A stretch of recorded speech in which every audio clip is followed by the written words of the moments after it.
Hello everyone. तो कैसे हैं आप लोग? उम्मीद है आप लोग काफ़ी अच्छे होंगे। तो स्वागत है आपका हमारे यूट्यूब चैनल पर। सो फ्रेंड्स, आज हम आ चुके हैं एक और नए वीडियो के साथ, जिसमें आज हम लोग पढ़ने वाले हैं बीए का semester first second, BA programme, BA honours, BCom EVS का सब्जेक्ट है। ये सभी स्टूडेंट्स के लिए होने वाला है। लेसन नंबर 7 है और लेक्चर नंबर 2 है, क्योंकि लेक्चर फर्स्ट जो है हमने कर लिया है। ठीक है, तो ज़्यादा टाइम वेस्ट ना करते हुए स्टार्ट करते हैं आज की वीडियो। लेकिन अगर आप लोग हमारे चैनल पे नए तो प्लीज़ चैनल को सब्सक्राइब करें एंड ध्यान से बेल आइकन को ऑन करें, ताकि आने वाली जितनी भी न्यू वीडियोज़ हैं उन सभी की नोटिफिकेशन आप लोगों तक पहुंच जाए।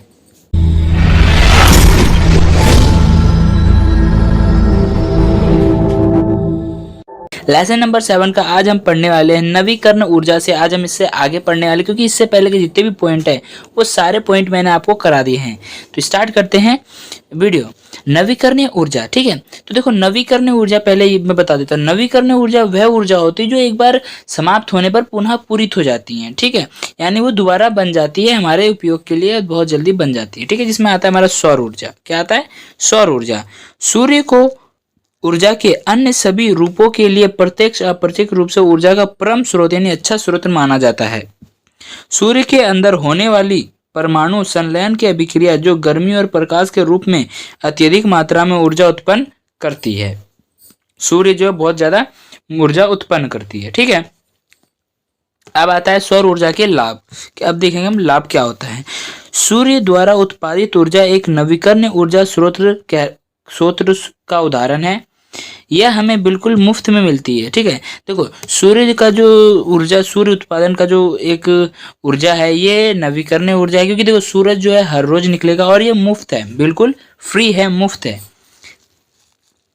इससे विद्युत पैदा करने के दौरान पर्यावरण का प्रदूषण नहीं होता है। जब हम विद्युत को जो सूर्य की ऊर्जा, सूर्य की किरणें हैं, उससे जब हम अपनी विद्युत को उत्पन्न करते हैं या फिर उसको विद्युत को पैदा करते हैं या बनाते हैं, तो क्या होता है, जो हमारा पर्यावरण है उस पर्यावरण को कोई भी नुकसान नहीं होता, कोई भी प्रदूषण नहीं होता है। ठीक है, इतना समझ आया। अब बढ़ते हैं आगे। इससे विद्युत पैदा करने के दौरान पर्यावरण का प्रदूषण नहीं होता है। इससे पर्यावरण में प्रदूषण नहीं होता है। दूरस्थ ग्रामीण और अलग थलग क्षेत्रों में इसका उपयोग किया जाता है। यानी सूर्य की किरणों का आपने देखा होगा, कई गांव और शहर ऐसे हैं जहां पर सौर पैनल लगा करके सूर्य की किरणों से बिजली को बनाया जाता है। जो अलग थलग गाँव है जहाँ पे जो काफी ज्यादा मतलब दयनीय स्थिति में गाँव है। ठीक है, जहां विद्युत की आपूर्ति नहीं हो पाती, जहां पे विद्युत की आपूर्ति नहीं हो पाती, वहां पर सूर्य की जो किरण है उसकी ऊर्जा से विद्युत उत्पन्न करते हैं, पैदा करते हैं। ठीक है, अधिकांश सौर ऊर्जा प्रणालियों का जीवन काल लगभग 30 से 40 वर्ष होता है। यानी कि जितने भी सौर ऊर्जा के जो सौर पैनल होते हैं, उनका जो अधिकांश जीवन काल होता है वो कितना होता है? 30 से 40 साल होता है। अधिकांश सौर ऊर्जा प्रणालियों में उनके जीवन काल के दौरान रख रखाव की शायद ही कोई आवश्यकता होती है। इनके रख रखाव की शायद ही कोई आवश्यकता होती है, अर्थात उनमें अतिरिक्त धन लगाने की आवश्यकता नहीं होती है। उसमें लाके उसको आप कहीं भी रख दो, उसमें कोई अतिरिक्त धन लगाने की आपको आवश्यकता नहीं है। ठीक है, अब हम देखते हैं सौर ऊर्जा के नुकसान। देखो, लाभ पढ़ लिए, लाभ क्या क्या थे। अब हम पढ़ने वाले उसके हानि। ठीक है, एडवांटेज पढ़ा, अब हम डिसएडवांटेज पढ़ने वाले हैं। सौर ऊर्जा का उपयोग केवल दिन के समय या धूप वाले दिन में ही किया जा सकता है। ठीक है, सौर ऊर्जा का बादल छाए रहने से इसकी प्रभावशीलता कम हो जाती है। यानी कि सबसे बड़ा नुकसान तो यह है कि जो सौर ऊर्जा है उसका उपयोग जो केवल दिन में किया जा सकता है, रात में नहीं किया जा सकता, क्योंकि सूर्य की किरणें जो है वो रात में नहीं रहती है। ठीक है, और मान लो कभी बादल है, बादल की छाया है, तो उसमें सूरज तो निकलेगा, लेकिन क्या होगा कि जो गर्मी है वो उतनी नहीं आ पाएगी, उतनी तेजी से नहीं आ पाएगी। जो सूर्य है वो उतना अच्छा इसमें नहीं कर पाएगा, काम नहीं कर पाएगा, हमारा प्रभावशाली बिजली नहीं बन पाएगी। ठीक है, सौर ऊर्जा कई बार अविश्वसनीय हो सकती है। सौर ऊर्जा कई बार अविश्वसनीय, जो हम विश्वास करते हैं उससे अधिक हो सकती है। तेज ज्यादा ऊर्जा होने से क्या हो सकता है, पैनल जो है कभी कभार क्रैक कर जाते हैं, क्योंकि उसमें कांच होती है, कांच ज्यादा हीट होने के बाद तो क्रैक कर जाते हैं। ठीक है, पृथ्वी की सतह तक पहुंचने वाली सूर्य के प्रकाश की मात्रा स्थान, दिन के समय, वर्ष के समय और मौसम की अन्य स्थितियों के साथ बदलती रहती है।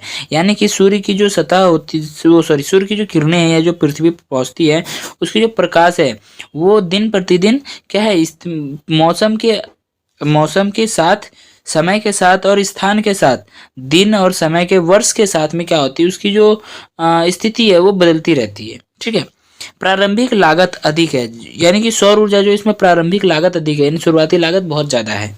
सौर पैनल, सौर सेल और संग्राहक निर्माण महंगे हैं, यानी सौर पैनल भी महंगा है, सौर सेल यानी जिसमें हम उसकी बिजली को इकट्ठा करेंगे सौर सेल, और संग्राहक निर्माण यानी जहां पर हम उसको रखेंगे वो भी महंगा है। ठीक है, सौर ऊर्जा स्टेशनों का निर्माण भी बहुत महंगा है, सौर ऊर्जा जो स्टेशन है उनका निर्माण करना भी बहुत महंगा है। और वह पारंपरिक विद्युत स्टेशनों के, जो पारंपरिक विद्युत स्टेशन है, ठीक है, स्टेशनों के आकार के समान विद्युत उत्पन्न नहीं कर सकते। जो पारंपरिक यानी जो पहले से चलती आ रही, जैसे हम पानी से बिजली बनाते हैं, धरती से जो है तापीय ऊर्जा उससे बिजली बनाते हैं, तो उसके मुकाबले में क्या है कि सूर्य जो है उतना ज़्यादा विद्युत उत्पन्न नहीं कर पाएगा जितना कि वो कर सकता है पारंपरिक वाला। ठीक है, सौर ऊर्जा को एकत्रित करने के लिए भूमि का बड़ा क्षेत्र चाहिए। सौर ऊर्जा को एकत्रित करने के लिए क्या चाहिए हमें? भूमि का बड़ा क्षेत्र चाहिए, तभी तो उसमें हम पैनल्स बिछाएंगे, और पैनल बिछाएंगे तब उस पर धूप पड़ेगी और वो क्या करेगा, वो फिर हमें सूर्य की किरणें बना कर देगी। ठीक है, पवन ऊर्जा। अब क्या आता है हमारा पवन ऊर्जा, यानी पवन से ऊर्जा कैसे प्राप्त होती है? ये नवीकरणीय ऊर्जा है जो कभी समाप्त नहीं हो सकती। दुनिया पे से देखो, जब तक इस दुनिया में एक भी व्यक्ति जिंदा रहेगा तब तक सूर्य की किरणें रहेंगी, और पवन भी, जब आदमी जिंदा रहेगा तो जाहिर सी बात है हवा रहेगी, ऑक्सीजन रहेगी, तभी तो पवन भी जिंदा रहेगी। ठीक है, तीव्र गति से चलने वाली पवनों में उनकी गति के कारण गतिज ऊर्जा के रूप में बहुत अधिक ऊर्जा होती है। पवन चक्कियों का उपयोग करके पवन ऊर्जा का उत्पादन किया जा सकता है। टकराने वाली हवा का बस मुख्य प्रेरक बल है जो पवन चक्कियों के ब्लेड को लगातार घुमाने में मदद करता है। विद्युत जनरेटर वाले मिलों और जल पंप जैसी कई मशीनों को चलाने के लिए घुमाने वाला ब्लेड का उपयोग किया जाता है। यानी कि पवन ऊर्जा कैसे काम करता है? एक वो पंखड़ी लगाई जाए, सॉरी पवन चक्की लगाई जाती है जिसमें कि हवा, उसमें बहुत सारी ब्लेड लगी रहती है ऐसे। ठीक है, जब हवा चलती है तो क्या होता है, वो घूमता है, हवा से टकराती है और वो घूमता है, तो उससे क्या होता है, बिजली उत्पन्न होती है, बिजली बनती है। ठीक है, और नीचे में क्या होता है, कुछ मशीन वगैरह लगाते हैं जिससे कि वो लोग मिल वगैरह भी चला सकते हैं, पानी का पंप जो है वो भी चला सकते हैं। ठीक है, आजकल बड़ी संख्या में पवन चक्कियां समूह में स्थापित की जा रही हैं जिन्हें पवन फार्म कहा जाता है, जो बड़ी मात्रा में विद्युत का उत्पादन करके यूटिलिटी डिग्री को ऊर्जा प्रदान करती हैं। यानी आजकल क्या है कि बड़ी संख्या में पवन चक्कियों को स्थापित किया जा रहा है समूह में, ठीक है, जिन्हें हम पवन फार्म के नाम से जानते हैं, जो बड़ी मात्रा में विद्युत का उत्पादन करते हैं, यूटिलिटी डिग्री को ऊर्जा प्रदान करती है, किसको? जो बहुत बड़ी जो मांग है उसको पूरा करती है। ठीक है, पवन चक्कियों को स्थापित करने के लिए तटीय क्षेत्र, पहाड़ी क्षेत्र, पवन दर्रे और खुले घास के मैदान का उपयोग किया जाए। पवन चक्कियां उसी जगह पे स्थापित की जा सकती है जो खुला एरिया, जो हाँ ऊंचा एरिया जैसे पहाड़ वगैरह, क्योंकि वो पवन, देखो अगर हम किसी इलाके में लगा देंगे तो क्या होगा, वहाँ पे हवा क्या है, घर की वजह से टकरा के आएगी नहीं, तो प्लेट चलेगा नहीं, तो बिजली कैसे बनेगी? तो पवन चक्कियों को लगाने के लिए क्या चाहिए हमें? पवन चक्कियों को लगाने के लिए या तो ऊंचा स्थान चाहिए या फिर कोई हमें खेत वगैरह चाहिए जहाँ जो खाली रहे। ठीक है, रेगिस्तान टाइप का, जहाँ पे तेज हवाएं चलती रहे ताकि हमारा काम होता रहे, बिजली उत्पन्न होता रहे। ठीक है, न्यूनतम हवा की गति जो संतोषजनक काम करने के लिए पवन जनरेटर के ब्लेड को घुमा सकती है वह 15 किलोमीटर प्रति घंटे की रफ्तार से होनी चाहिए। यानी एक न्यूनतम हवा की जो गति है वो कितनी होनी चाहिए, जिसमें कि वो अपने जो जनरेटर की जो ब्लेड है उसको घुमा सकती है, तकरीबन 15 किलोमीटर प्रति घंटे की रफ्तार से हवा बहनी चाहिए। ठीक है, इतना समझ में आया। अब देखते हैं पवन ऊर्जा का लाभ। ठीक है, यानी इसके एडवांटेज क्या है। हवा मुक्त है और आधुनिक तकनीक की मदद से कुशलता से उपयोग की जा सकती है। जो हवा है वो स्वतंत्र है और इसको आधुनिक तकनीक की मदद से क्या है, और अच्छे तरीके से इसका उपयोग किया जा सकता है। जल के विद्युत अपघटन द्वारा हाइड्रोजन का उत्पादन करने के लिए पवन ऊर्जा का भी उपयोग किया जा सकता है।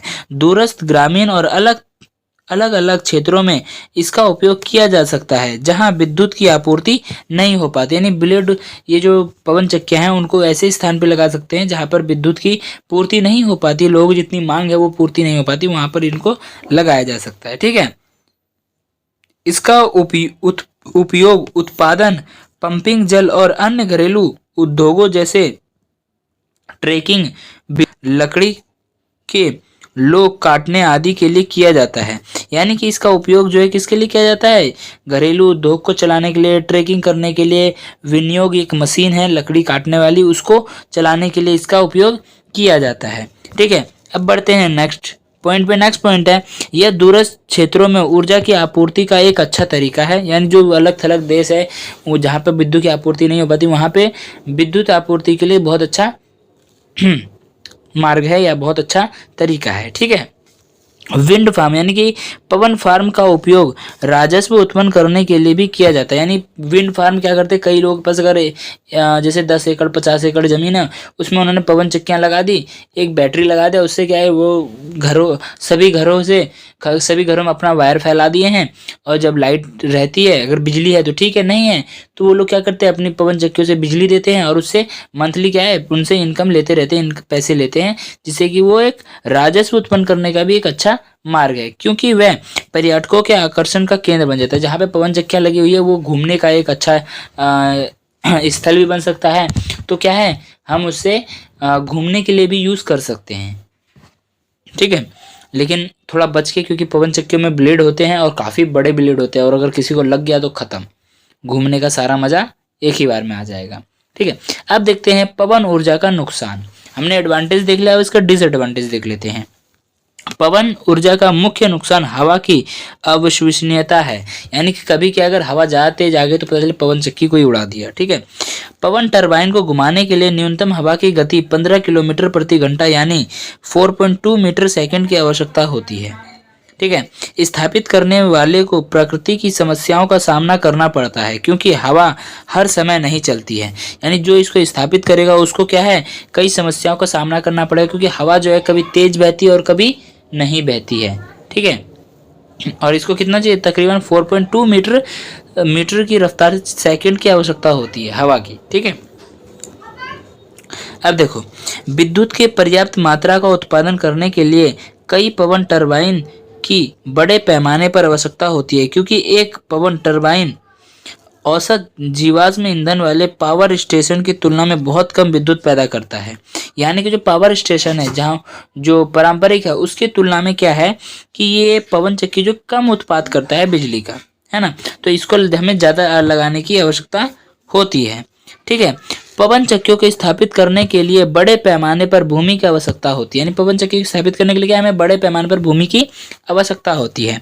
पंछियों के झुंडों का पलायन के दौरान टरबाइन के ब्लेडों से पंछी मर जाते हैं, जिससे जैव विविधता का नुकसान होता है। यानी कि मान लो बहुत ऊंचे स्तर पे लगाए जाते हैं पवन चक्कियां। ठीक है, मान लो कोई बहुत बड़ा झुंड है चिड़ियों का उड़ते हुए जा रहा है, पवन चक्कियां घूम रही है, उसमें लगे वो कट जाएगा, तो क्या है कि जो हमारी जैव विविधता है उसका भी हानि होगी, उसके नुकसान होगा। ठीक है, पवन जनरेटर आकर्षक दृष्टिकोण देता है और अत्यधिक शोर करते हैं। ये जो चलते हैं तो बहुत ज्यादा शोर भी करते हैं, इसलिए यह क्षेत्र के निवासियों को परेशान करते हैं। जब शोर करेंगे तो क्या करेंगे, जो उसके आसपास जो रहने वाले लोग हैं उन सभी को परेशान करेगा। ठीक है, पवन फार्म के लिए उत्तम क्षेत्र अक्सर खुले मैदान और तट होते हैं, जहां जमीन महंगी होती है।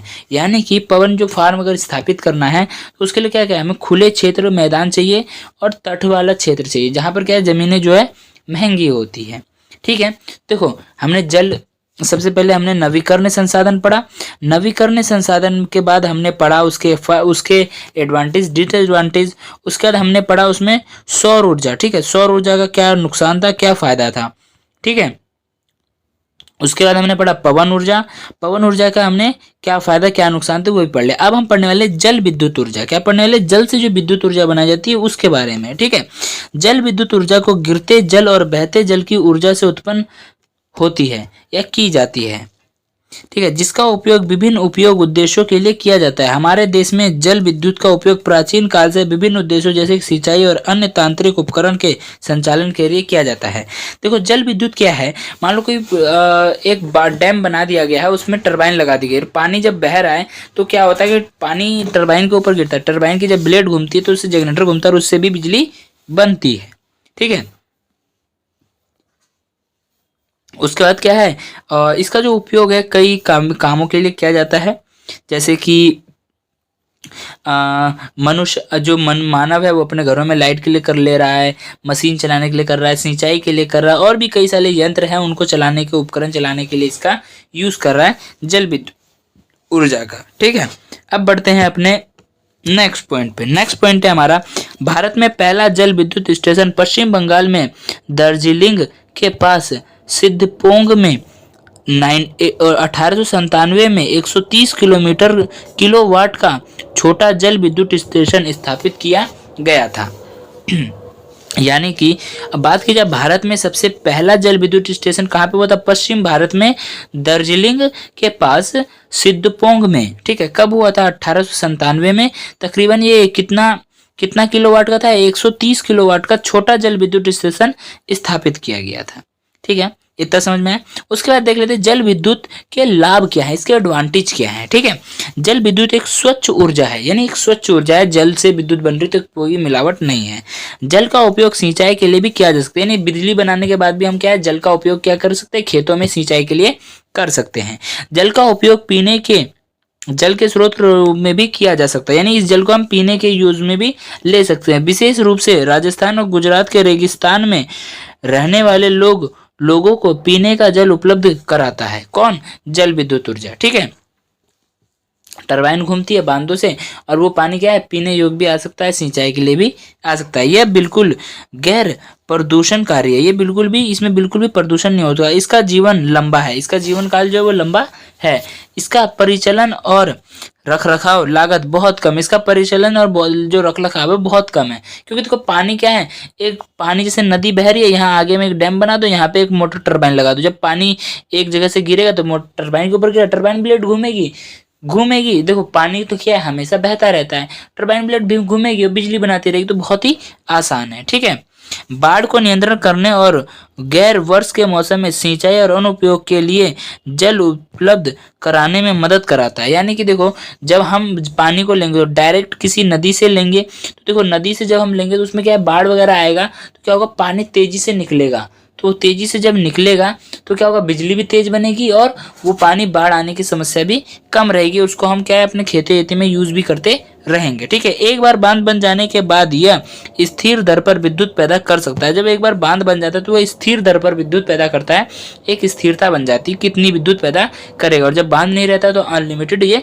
कर सकता है। अनलिमिटेड यानी कि हमेशा करेगा, लेकिन कभी क्या है, कभी वो 100 किलो कर देगा विद्युत उत्पादन, कभी कर देगा 150 किलो, तो क्या है, एक स्थिर नहीं रहेगा। और जब बांध बन जाएगा तो स्थिर रहेगा, जैसे 100 किलो कर रहा है तो अगली बार क्या करेगा, 99 किलो कर देगा, फिर 100 किलो कर देगा, एक स्थिरता आ जाएगी इसमें। ठीक है, अब बढ़ते हैं अपने नेक्स्ट पॉइंट पे। नेक्स्ट पॉइंट है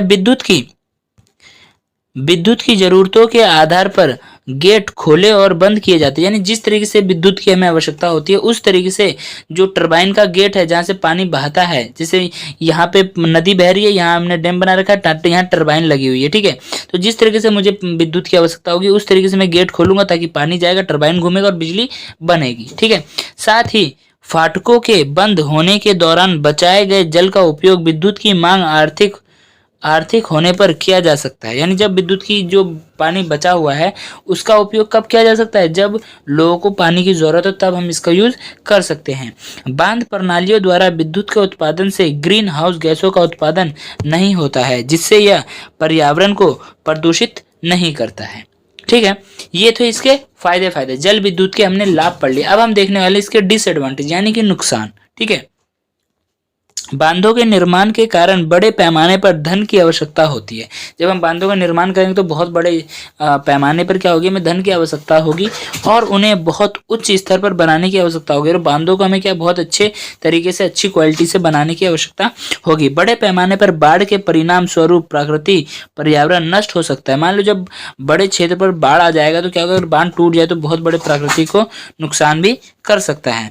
बांध स्थल विशेष रूप से वन और कृषि क्षेत्र होते हैं। जहां पर बांध बनते हैं वहां पे या तो कृषि क्षेत्र होगा या फिर वन क्षेत्र होगा या फिर कोई प्रवासी क्षेत्र होगा जहां पे लोग रहते होंगे। ठीक है, जो निर्माण के दौरान जलमग्न हो जाते हैं, जो बांध बनाने वाला जो क्या है, जो वो स्थान है वो जलमग्न हो जाएगा। ठीक है, उसके बाद यह जल जमाव का गाद और कारण बनता है, यानी जल के जमाव का कारण बनता है। और गाद यानी कि वहाँ की मिट्टी जो है ना वो दलदल जैसी हो जाती है, तो गाद का कारण बनता है। स्थानीय लोगों को विस्थापित करने से पुनर्वास से संबंधित सामाजिक आर्थिक समस्याएं उत्पन्न होती है। पुनर्वास आएगा, यहाँ पे क्या आएगा, पुनर्वास आएगा, यानी दोबारा बसना। क्योंकि वहाँ पे स्थानीय लोग रह रहे हैं, जब बांध बनेगा, जैसे मैंने बताया, लोगों का भी पलायन होता है बांध बनने से। ठीक है, ये समझ में आया। अब देखते हैं आगे।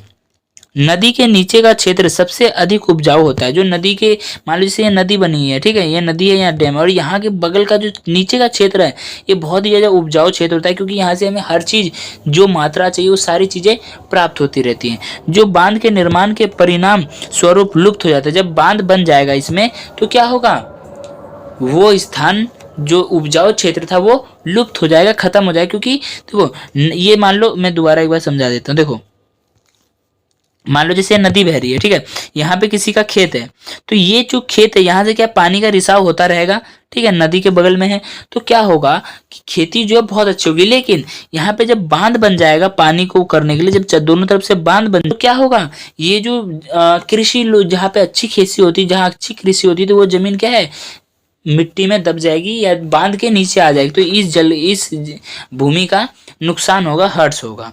ठीक है, ये समझ में आया। ठीक है, एक बड़े बांध के निर्माण के परिणाम स्वरूप प्राकृतिक जल स्तर में बदलाव आता है। यानी जब एक बहुत बड़े स्तर पर बांध का निर्माण होता है तो जो प्राकृतिक जो हमारा जल स्तर है उसमें भी बहुत बड़ा बदलाव होता है, क्योंकि जो सूखी मिट्टी हम डालेंगे तो क्या करेगा, पानी बांध, देखो जैसे यहाँ नदी बह रही है, ठीक है, मान लो ये नदी बह रही है, और जैसे मैंने एक मोटी सी बांध डाली, तो बांध डालूंगा तो इसमें सूखी मिट्टी डालूंगा, गिल तो डालूंगा नहीं, सूखी मिट्टी जैसी डालूंगा तो क्या करेगा, सूखी मिट्टी जो है, मिट्टी में सूखी मिट्टी पानी पिएगी उससे, बांध से, तो बहुत क्या होगा, पानी भी घटेगा, पानी मिट्टी जो है पानी को सोख लेगी, तो पानी की जो मात्रा है वो घट जाएगी। ठीक है, इतना समझ में आया। ठीक है, अब बढ़ते हैं अपने नेक्स्ट टॉपिक पर। नेक्स्ट टॉपिक आता है हाइड्रोजन ऊर्जा।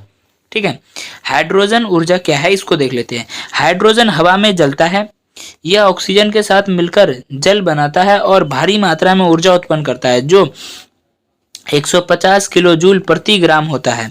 हाइड्रोजन में उच्चतम कैलोरी मान होता है और इसलिए यह एक उत्कृष्ट ईंधन के रूप में भी काम करता है हाइड्रोजन। ठीक है, जो पानी भी बनाता है। अब हाइड्रोजन ऊर्जा के लाभ क्या है वो देख लेते हैं।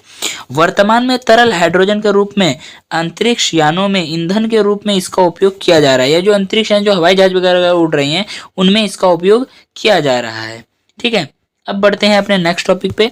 नेक्स्ट पॉइंट है, विद्युत उत्पन्न करने के लिए ईंधन सेल में H2 का यानी कि हाइड्रोजन का उपयोग किया जाता है। इस ईंधन सेल में विद्युत पैदा करने के लिए एक इलेक्ट्रोलाइट के बदलाव में हाइड्रोजन को हवा या ऑक्सीजन में लाया जाता है, यानी उसको जो है उसको परिवर्तित किया जाता है, इलेक्ट्रोलाइट में बदला जाता है, जो कि हाइड्रोजन को हवा या फिर ऑक्सीजन के रूप में लाया जाता है, उसको परिवर्तित करके। ठीक है, हाइड्रोजन बहुत हल्का होने के कारण इसे थोक में संग्रहित किया जा सकता है। बड़े, ये बहुत हल्का होता है, इसको थोक में संग्रहित किया जा सकता है। ठीक है, अब हाइड्रोजन ऊर्जा के नुकसान यानी कि डिसएडवांटेज। हाइड्रोजन अत्यधिक विस्फोटक और ज्वलनशील होता है। जो हाइड्रोजन होता है बहुत ही ज़्यादा विस्फोटक यानी बहुत तेज फट सकता है और बहुत ही ज़्यादा ज्वलनशील, बहुत जल्दी जल जाता है, इसलिए ईंधन के रूप में उपयोग किया जाता है। जो हमारा कोयला वगैरह होता है इसमें भी हाइड्रोजन पाया जाता है। इसे सुरक्षित संचालन की आवश्यकता होती है, इसे सुरक्षित रखने की आवश्यकता होती है, संचालन करने की, संचय करने की आवश्यकता होती है। हाइड्रोजन के भंडारण के साथ साथ परिवहन में भी बड़ी कठिनाई होती है। जो हाइड्रोजन है इसको भंडारण यानी इसको संचय करने के साथ साथ क्या है, इसका परिवहन यानी इसको एक जगह से दूसरे स्थान पर ले जाना भी बहुत ही कठिन होता है। ठीक है, अब आता है हमारा समुद्री ऊर्जा। क्या होता है, समुद्र ऊर्जा। समुद्र से जो हमें ऊर्जा प्राप्त होती है, जैसे कि मैंने आपको लेक्चर 1 में जो था एक चार्ट पढ़ाया था आपको मैंने, ऊर्जा के स्रोत। ठीक है, मैं एक बार दिखा देता हूँ आप लोगों को। देखो ये मैंने पढ़ाया था ऊर्जा के स्रोत। ठीक है, देखो अभी हमने सौर ऊर्जा पढ़ा, पवन ऊर्जा पढ़ा, जल ऊर्जा, अब हाइड्रोजन, अब हम महासागर ऊर्जा यानी कि जो हमारे समुद्री ऊर्जा है उसको पढ़ रहे हैं। ठीक है, तो ये जो है ये वाले जितने भी टॉपिक थे ये मैंने लेक्चर 1 में भी कंप्लीट करा दिए, तो आप लोग जाकर के वहां से भी देख सकते हैं। ठीक है, उसको देखो, उसके बाद ही आगे बढ़ो, क्योंकि इसमें मैंने उससे आगे पढ़ाई है। ठीक है, तो देखो अब आता है हमारा समुद्री ऊर्जा। समुद्र पृथ्वी की सतह पर 70% से अधिक हिस्से पर व्याप्त है या फैला हुआ है। दुनिया का सबसे बड़ा सर्ट संग्रह है। महासागर ऊर्जा का एक महत्वपूर्ण स्रोत है। जो महासागर है वो ऊर्जा का एक महत्वपूर्ण स्रोत है, अच्छा स्रोत है। ठीक है, इसमें देखो, इसमें आता है ज्वार ऊर्जा। क्या आता है? ज्वार ऊर्जा। महासागरों में जल के उठने और गिरने को ज्वार ऊर्जा और निम्न ज्वार कहा जाता है। उच्च ज्वार और निम्न ज्वार कहा जाता है। टरबाइन को घुमाने के लिए उच्च ज्वार और निम्न ज्वार के बीच कई मीटर, लगभग 5 मीटर के अंतर की जरूरत होती है। यानी कि महासागर में जो है जल के जो तरंगे उठती है उस एक को उच्च ज्वार कहते हैं और जो नीचे गिरती है उसको निम्न ज्वार कहते हैं। ठीक है, देखो टरबाइन को घुमाने के लिए हमें उच्च ज्वार और निम्न ज्वार दोनों के बीच के मीटर, यानी दोनों के बीच के यानी समान रखते हुए में लगभग 5 मीटर के अंतर की जरूरत होती है। ठीक है, कुछ ज्वार के दौरान समुद्री जल बैराज के जलाशय में प्रभावित होते हैं, जिससे टरबाइन घूमता है और उसमें लगे जनरेटर से विद्युत उत्पन्न होता है। भारत में ज्वार ऊर्जा की क्षमता लगभग 15,000 मेगावाट होने का अनुभव है। कितना? 15,000 मेगावाट होने का उपलब्ध है। अब देखते हैं समुद्री ताप ऊर्जा, यानी समुद्र से जो गर्मी है उससे ताप ऊर्जा क्या है। सूर्य की रोशनी समुद्र की सतह पर पड़ती है, ऊपरी सतह गर्म हो जाती है। जो समुद्र की जो किरणें हैं वो क्या है, सूर्य की जो किरणें वो समुद्र की सतह पर पड़ेगी और ऊपरी सतह जो वो सूर्य की किरणों की वजह से गर्म हो जाती है, जबकि निचली परतों का तापमान कम रहता है। जबकि निचली आएगा, यहाँ पे क्या आएगा, निचली जो नीचे का स्तर वो पानी कम रहता है। जैसे आप लोगों ने बचपन में अगर नदी में नहाया होगा तो आप लोगों को पता होगा कि अगर धूप के टाइम पे नहाओगे ना, देखना ऊपर का जो पानी रहेगा वो गर्म रहेगा, लेकिन जैसे ही नीचे आप पहुंच जाओगे तो नीचे का पानी ठंडा होगा। ठीक है, निचली सतह का तापमान कम होता है। समुद्र की ऊपरी और निचली परत के बीच इस तापमान के अंतर का उपयोग महासागर ताप्य ऊर्जा रूपांतरण विद्युत संयंत्र के माध्यम से विद्युत उत्पादन में की जाती है। यानी इसी का फायदा उठा करके विद्युत का उत्पादन किया जाता है। यानी ऊपर ठंडी और नीचे ऊपर गर्म है और नीचे ठंडी है, तो इसी के बीच के तापमान को रख करके विद्युत का उत्पादन किया जाता है। ठीक है, अब समुद्री ऊर्जा के लाभ, यानी अब देखने वाले समुद्री ऊर्जा के लाभ क्या हैं वो देख लेते हैं। ठीक है, महासागरीय तरंग ऊर्जा और ज्वार ऊर्जा मुक्त और स्वच्छ ऊर्जा स्रोत है। जो ये हमारा महासागरीय तरंग है, ये ऊर्जा जो है ये उच्च ऊर्जा और तरंग ऊर्जा और ज्वार ऊर्जा मुक्त यानी कि स्वतंत्र और स्वच्छ यानी शुद्ध ऊर्जा स्रोत है। ठीक है, ऊर्जा संग्रहण और रूपांतरण तंत्र से तट रेखा की रक्षा करने में मदद हो सकती है। यानी कि जो ऊर्जा संग्रह है, यानी जहाँ पे ऊर्जा का संग्रहण किया जाता है, उसके रूपांतरण यानी उसके परिवर्तन तंत्र में तट रेखा की रक्षा करने में भी मदद करता है। यानी देखो, कोई भी अगर उसमें अपना संयंत्र मशीन बैठा है तो उसकी रक्षा भी जरूर करेगा, है कि नहीं। विद्युत का निरंतर उत्पादन होता है। इसमें क्या है, विद्युत का निरंतर उत्पादन होता है क्योंकि ज्वार एक दिन में 24 घंटे और वर्ष के 365 दिन सक्रिय रहता है। समुद्र में आप लोग अगर गए होगे तो हमेशा क्या तरंगे आती जाती रहती हैं, हमेशा उसमें उच्च ज्वार निम्न ज्वार उठते और गिरते रहते हैं। ठीक है, महासागरीय प्रणालियों द्वारा विद्युत के उत्पादन से ग्रीन हाउस गैसों का उत्पादन नहीं होता है। इसमें ग्रीन हाउस गैसों का उत्पादन नहीं होता है, जिससे यह पर्यावरण को प्रदूषित नहीं करते। जिससे क्या है, ये पर्यावरण को प्रदूषित नहीं करते हैं। ठीक है, इतना समझ में आया। अब देखते हैं हमारा समुद्री ऊर्जा के नुकसान। अब हम देखने वाले कि डिसएडवांटेज क्या है समुद्री ऊर्जा की। ठीक है, यह वन्य जीव आवासन के विस्थापन का कारण बनता है। जैसे कि हम इसको अगर बैठाते हैं तो क्या है, देखो समुद्र से ऊर्जा प्राप्त करने मतलब हमें बाहर में, जैसे ये समुद्र है, ठीक है, तो हमें बाहर में अपना क्या है एक मशीन बैठाना पड़ेगा। तो इस हिस्से का जो आवासन का जो विस्थापन होगा एक जगह से दूसरी जगह पर, वो इसका कारण बनेगा। ठीक है, ज्वार बैराज के निर्माण से ज्वार के आने और जाने पर निर्भर पारिस्थितिक तंत्र के विनाश का खतरा पैदा हो जाता है।